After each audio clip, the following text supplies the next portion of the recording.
Objectif numéro 4 du chapitre sur la socialisation, dernier objectif du chapitre, comprendre que la pluralité des influences socialisatrices peut être à l'origine de trajectoires individuelles improbables.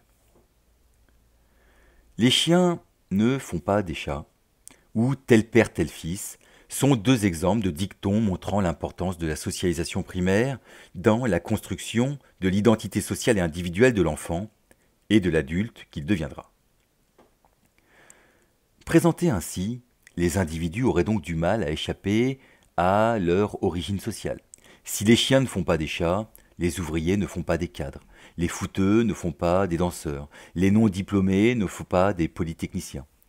Et inversement, les notaires ne feraient pas d'éleveurs de chèvres, les musiciens ne feraient pas de boxeurs, les très diplômés ne feraient pas des titulaires de CAP carrosserie.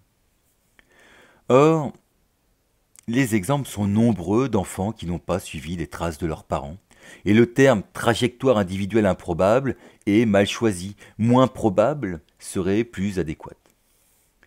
Mais la question, c'est surtout de savoir ce qui peut faire qu'un enfant échappe à la pesanteur qu'exerce son milieu d'origine ou de son genre. La réponse est simple, mais toujours liée à la socialisation et notamment à l'expérimentation. Le hasard peut modifier la manière de penser.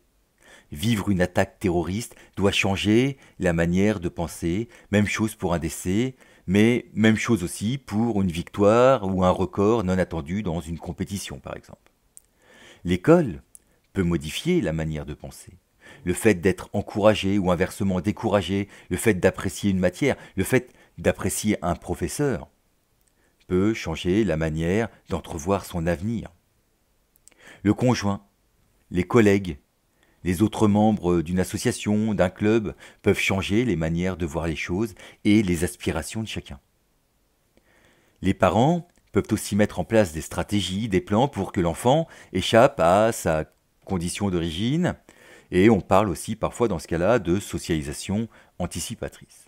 Alors, autant au XIXe siècle, pour faire le lien avec un cours de terme, un individu naissait ouvrier ou paysan et ne fréquentait que des ouvriers ou des paysans pour se marier avec un ouvrier ou une ouvrière ou un paysan ou une paysanne. Autant au XXIe siècle, il existe une multitude d'influences socialisatrices qui peuvent conduire à des trajectoires individuelles improbables. Improbables dans le sens où elles sont moins dans la lignée de ce qu'étaient les parents. Et ces trajectoires improbables font aussi que les individus sont de plus en plus pluriels. Ils n'ont plus une seule identité, ouvriers par exemple, ils en ont plusieurs.